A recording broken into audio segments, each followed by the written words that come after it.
ক্যাশে যারা ইনকাম করছেন তারাও এর আওতাভুক্ত হচ্ছেন? জি, ক্যাশে যারা কাজ করছেন অথবা যারা বছর শেষে 1099 NEC পেয়ে থাকেন তারা, তারপর বললাম সোল প্রোপাইটার, গিগ ওয়ার্কার্স, অথবা যারা মানে নিজেকে নিজে এমপ্লয় করেছে এবং সেই এমপ্লয়মেন্ট হচ্ছে উনি কাজ করছেন।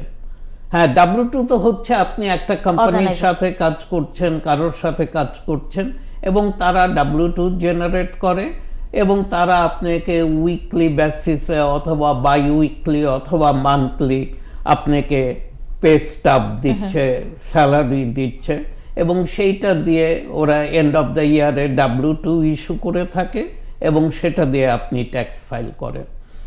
সেলফ এমপ্লয়মেন্ট যারা আছেন তারা কিন্তু এরকম কোনো W2 পান না।